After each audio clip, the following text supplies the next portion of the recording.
Hi everyone, welcome back to yet another performance analysis video by the guy with a blue and orange background. And yet again, I'm using the Ryzen 5 5600X, which I think will be the most commonly sought after 5000 series processor. But before that, huge thanks to every one of you who have been watching so far. I felt so rewarded looking at the numbers, and those of you who haven't subscribed, do check out the videos, and if you like them, I hope you stay on for more, because I definitely could use your help, your support. Just click the subscribe button, nothing much, and I have more and more content coming, which I heard that the Ryzen, I said Ryzen there, the Radeon 6000 series graphics card is coming over. Yeah, so yes, a lot more content, a lot more work for me.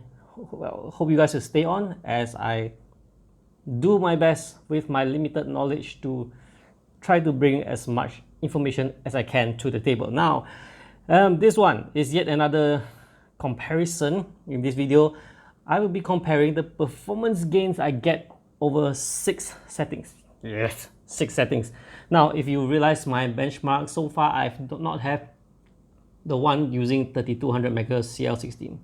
Not that I do remember of. Doesn't matter. I'm actually, even I get messed up by what I've done so far. So basically, in this one, the baseline will be stock Ryzen 5600X using a 2x8 GB, means 2 sticks, DDR4 kit at 3200 MHz CL16, which is on the XMP profile. So my setting is, as always, I'm using the Ryzen 5 5600X, which I mentioned many times, the ASRock X570 Taichi, the Galax RTX 2070 SG, and the memory is the XPG D60G of 3600 MHz CL14 kit. Now that I mentioned the baseline, so after the baseline, there's the next one, which is stock processor 5600X using the XMP adjusted profile, meaning the kit had 2 profiles. The first one, 3200 MHz CL16. The second one, being the higher speed, is at 3600 CL14.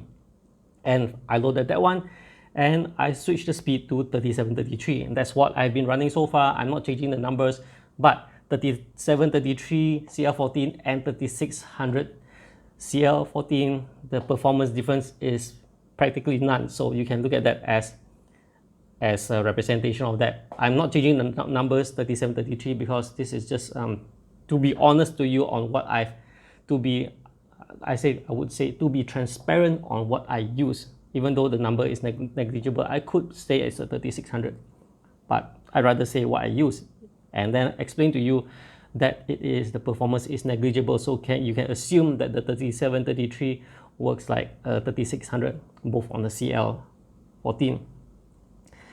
Third bar should be an interesting one. Again, it's running at the 3733 CL14, but this time with sub-timings tightened. Yes, sub-timings tightened. Some of you may not understand what is sub-timings tightened, so here's the screen. These are the sub-timings. Enthusiasts, those who are more advanced on memory tuning, you will know this. It's not the tightest of timing I had. I ran a tight one, then run some benchmarks, and those that didn't finish the test, I had to loosen it. Up next is the fourth one, of which I'm using the 3200 MHz CL16 XMP profile and overclock the processor to 4.8 GHz. Now, after this long, we are still talking about the specs I'm using. And the fifth bar, which is the one that's in light blue, you'll see the chart later on. We have all the details anyway. I'm just explaining. Now, the fifth one setting would be the one which is where I overclock the processor, run it at the XMP adjusted, which is 3733 CL14. So basically, it's the overclock processor on a high-speed kit XMP, right? And the last one, which is the green one, is the one that I did everything I can, which means 4.8 GHz overclock, memory run at 3733 CL14, and even with sub-timings tuned. And that's pretty much the end of it. Some of you might be asking, where's the 2DIMM and 4DIMM configuration? Well, that one, everyone's talking about it after Gamers Nexus highlighted it. And I did have requests of people asking me to test it. I guess it's a content for another video. That is assuming that I managed to have the time to go through it and that the results are significant or at least worth reporting. Now, let's look at the chart. Here it is. Very tiny one. Hope you can see the numbers. So as you can see, the conclusion is actually rather simple. It just echoes what I said in my earlier reports if you actually seen my videos. Running the system at stock works fine. A high-speed kit like the 3600 MHz CL14 costs a lot more, but it doesn't net you as much gain as overclocking the processor, of which a better cooler doesn't cost as much as a higher speed RAM kit. It is likely that a fine-tuned 3200 MHz CL16 kit can match the performance of a 3600 MHz CL14 on XMP profile. However, if you want to stretch the performance out of your overclock, you can consider getting the high-speed memory kit and perform sub-timing activities. Tighten the sub-timings and therefore get more performance. You know, about the sub-timings, many RAM kits have nice looking timings, the main ones, but the sub-timings are usually just okay and some of them are downright appalling. So especially if you are using a high-speed memory kit, you should do that. I've come by 3200 MHz kit that has bad sub-timings that even the BIOS default actually works better. All in all, the takeaway point is that basically just overclocking alone can net you about 3% performance max, at least based on my findings. By doing overclocking, using high-speed RAM kit and sub-timing tightening, you could gain up to an average of 7% performance boost.